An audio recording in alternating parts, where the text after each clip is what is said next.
Fala galera, então essa aqui é a nossa primeira aula da Lei Complementar do Estatuto dos Servidores Públicos do município de Palmas, tá bom?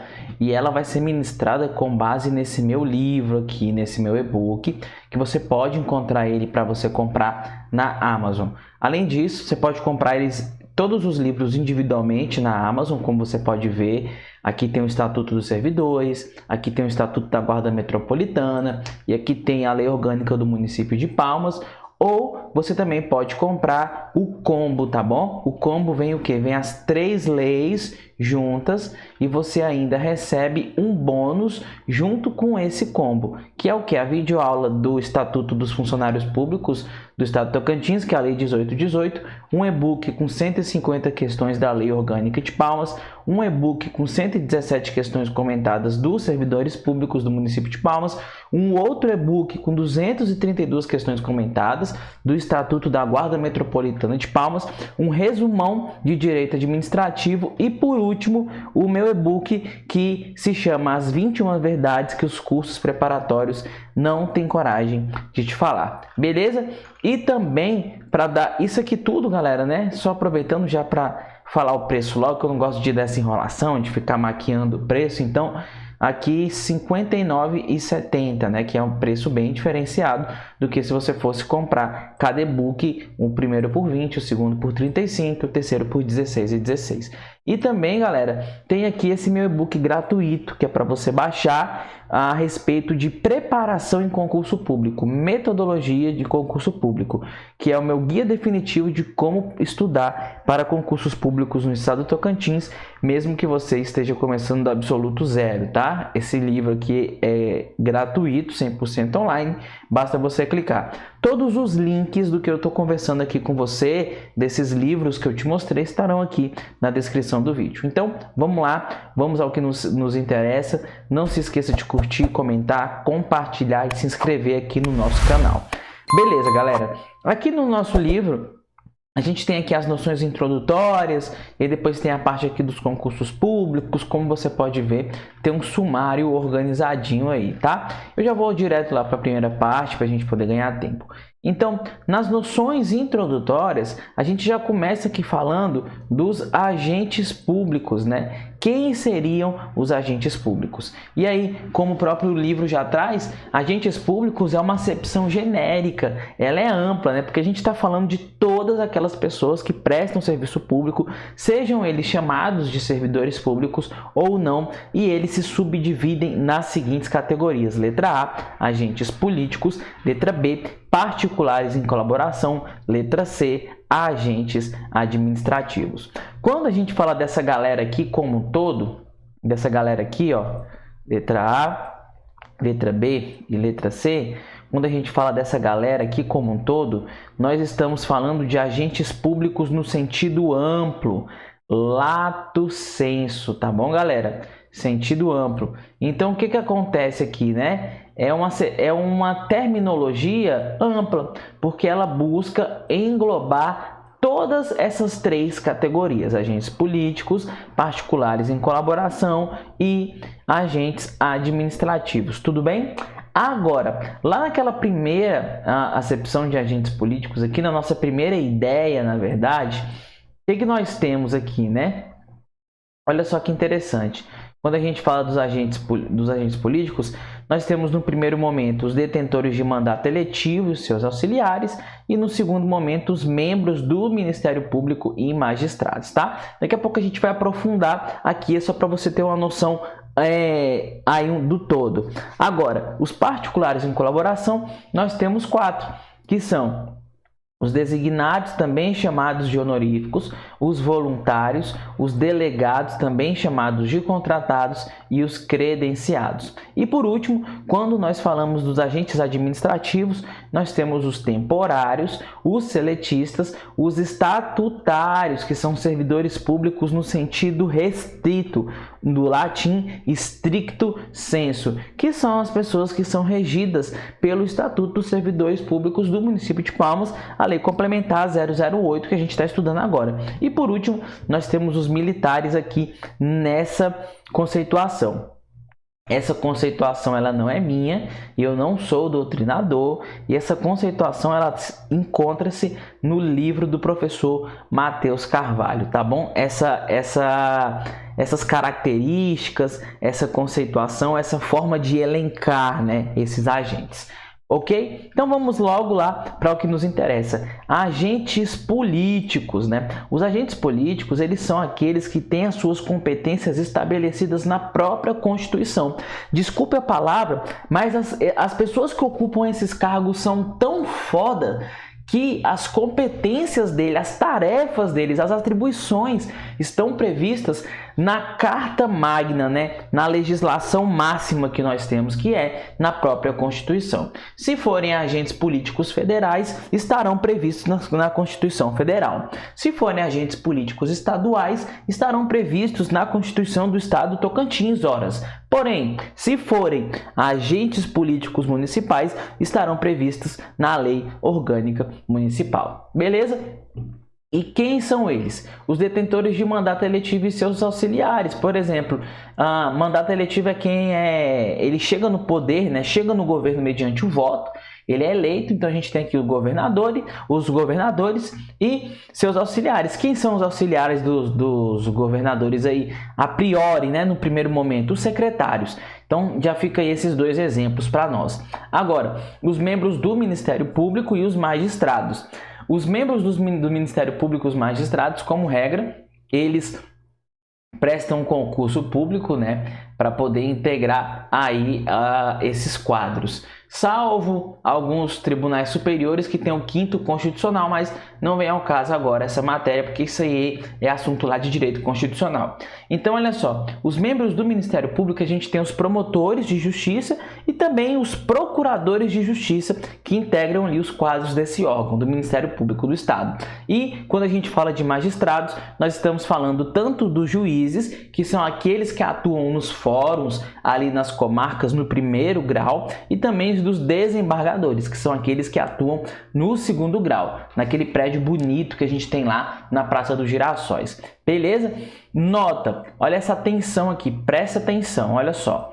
Os ministros e conselheiros do Tribunal de Contas da União, leia-se, né? Tribunal de Contas do Estado, do Tocantins, são considerados agentes administrativos. Tá, galera? Isso aqui é uma decisão do STJ que considerou agentes administrativos e não englobou os ministros e conselheiros do TCU como agentes políticos. Agora, nossa segunda categoria, os particulares em colaboração com o Estado. Essa galera não tem vínculo nenhum com o Estado, beleza? Ele só quer ir lá prestar um serviço de boa, depois acaba. Então, nós temos os designados, que também são chamados de honoríficos. Os honoríficos, né, eles são chamados em razão da sua honra, eles possuem a reputação necessária para o exercício daquele cargo e eles atuam por convocação. Você está lá de boa, na sua casa, chega uma cartinha para você dizendo que você foi convocado. E olha só que bacana, é um trabalho que tem tanta honra, tanta honra, que você não recebe nada por isso, você não recebe uma contraprestação pecuniária. Afinal de contas, é tanta honra envolvida, né? É tão lindo servir o Estado que para que você vai receber dinheiro por isso? Aí, olha só, nós temos aqui os jurados, tá? Que são aquelas pessoas que atuam no tribunal do júri, que julgam os crimes contra a vida, que ali formam ali uma mesa ali com vários jurados, eles vão decidir se aquela pessoa vai ser considerada culpada ou não, como por exemplo no crime de homicídio. E nós também temos os mesários, que são as pessoas que trabalham nas eleições ali, quando você vai votar, aquela pessoa que pega a sua assinatura, aquela pessoa que de repente te presta uma informação aonde é a sua sala. Então a gente vai ter aí os mesários, lá que trabalham nos colégios ali eleitorais em época de eleição. Ok? Então essa é a primeira categoria dentro de particulares em colaboração com o Estado, que são os designados. Depois nós temos aí os voluntários, que são pessoas que vão até o Estado e falam: opa, Estado, eu quero trabalhar, me arruma uma coisa para me fazer aí, e não recebem contraprestação pecuniária, não recebem dinheiro, não recebem grana para fazer isso. ok? Então nós temos aí os conciliadores, nós temos o oficial do conselho tutelar e os amigos da escola como exemplo aqui. Existem vários outros, mas como exemplos práticos aqui eu coloquei esses. Como terceira categoria, ainda em particulares em colaboração com o Estado, nós temos os agentes delegados, também chamados de contratados. Atenção, esses delegados aqui não são os delegados de polícia. Não. Nós estamos falando aqui de delegado no sentido de que a função, a atividade desempenhada é entregue para aquela pessoa, a atividade é delegada para aquela pessoa, entendeu? É como se você fosse pedir para uma outra pessoa fazer uma coisa para você. Quando você pede para uma outra pessoa fazer uma tarefa para você, você faz o quê? Você delega aquela tarefa.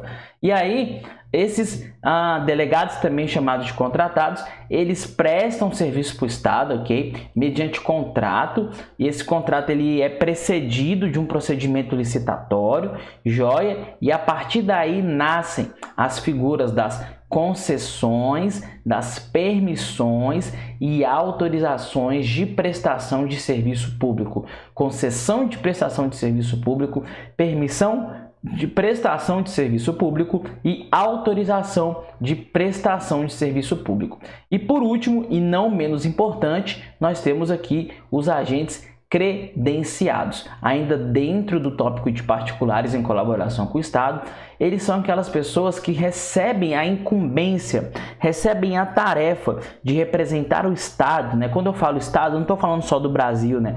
De repente ele recebe a tarefa de representar o município de Palmas, representar o Estado do Tocantins, num evento, né? Ali num ato determinado, numa tarefa específica.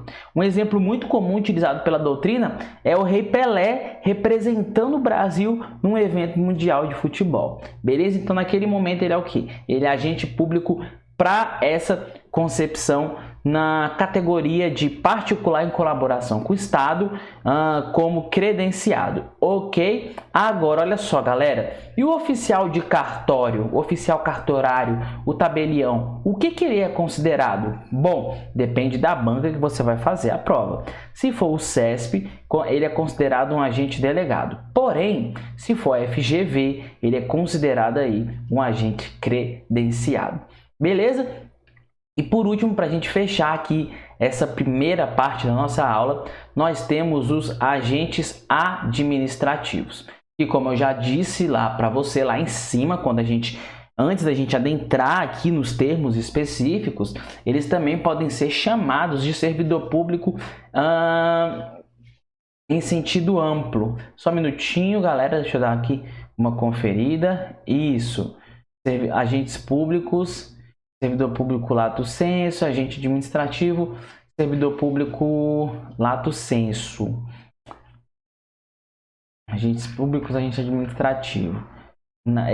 Aqui, galera, eu vou fazer uma pequena correção, tá? Servidor público lato sensu, a gente não vai colocar aqui, ó. A gente vai colocar aqui, ó. Tá igual tá lá naquele exemplinho. Vou colocar aqui. Servidor público. Vai ficar bem organizadinho aqui pra gente. Lato sensu, ou seja, sentido amplo. Ok? Então tá. Servidor público sentido amplo, porque o estatutário é o servidor público stricto sensu. Então vamos lá, vamos continuar. Os agentes administrativos são aqueles que possuem vínculo com o Estado, atenção, tá? Então quando a gente fala dessa galera, eles têm vínculo com o Estado em razão da sua relação profissional. O primeiro que eu quero destacar são os temporários, previstos aí no artigo 37, inciso 9 da Constituição Federal.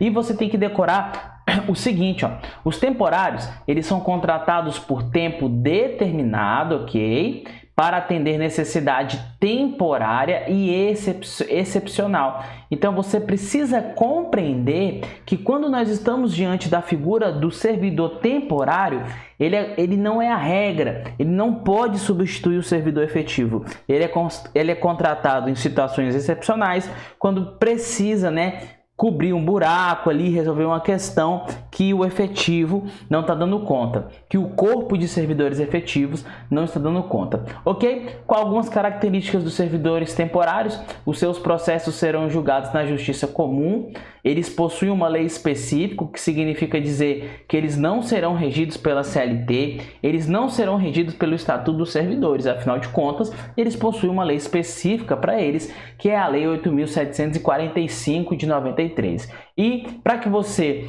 seja servidor temporário, você precisa fazer como se fosse um concurso público, que é o que nós chamamos de processo seletivo simplificado, ok? E só frisando aqui, eu já falei, mas vou falar de novo, que é vedado que o temporário substitua o servidor efetivo. Agora, no segundo momento, nós temos os seletistas. Eles são regidos pela CLT, por isso são chamados de seletistas, e eles são considerados empregados públicos. Por quê, né?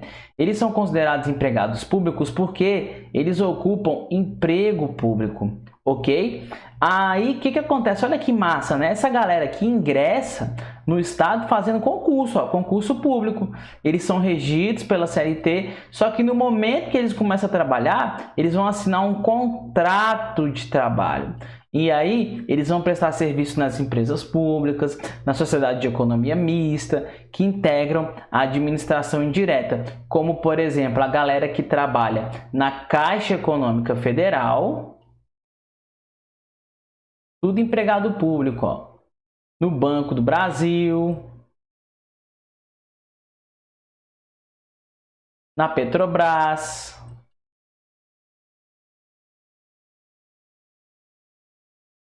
Petro, e até mesmo, galera, na que tá perto aí de ser extinta, né? Escola de Correios e Telégrafos, o Correios, né? Beleza, galera? Então é isso. Agora, o terceiro aqui, que é bem importante, que é a situação em que essa lei, né, a Lei Complementar 008 se encaixa, é o estatutário. Por que ele é chamado de estatutário, horas? Porque ele possui um estatuto, o Estatuto do Servidor, e ele é chamado de servidor. Ao contrário do empregado público, o estatutário, ele ocupa um cargo público. Ele também ingressa mediante um concurso público.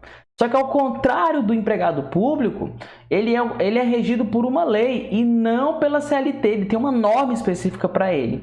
E ele não assina um contrato de trabalho, não. Ele assina um termo de posse, tá bom? E ele vai trabalhar na administração pública direta, nas autarquias e fundações públicas do Estado. Joia? Por exemplo, ele vai trabalhar dentro da administração direta, na SECAD, numa secretaria, ok? Vai trabalhar numa autarquia, se for no âmbito federal, na Anvisa, no INSS, uma fundação pública, por exemplo, a UFT, a UNB, joia? Agora, por último, os militares, galera. E para você compreender por que os militares estão aqui, você tem que se desapegar de paixão, tá? Se desapega de paixão e esquece o que você aprendeu vendo no jornal e conversando com amigo do amigo seu, e presta atenção aqui nessa sacada. Os militares, eles não são servidores públicos, tá bom? Eles possuem regulamento próprio. Ou seja, quem são os militares? Eles são os militares. Pronto. Você não precisa ficar buscando encaixar o militar em nenhum lugar. Você tem que saber que o militar é o militar. Antigamente, a Constituição Federal trazia o militar dentro do capítulo de servidor público, mas ela retirou. E isso quis dizer que ela enxerga os militares como uma categoria sui generis, uma categoria excepcional, uma categoria específica para aquela ocasião, entendeu? E aí, eles são chamados de...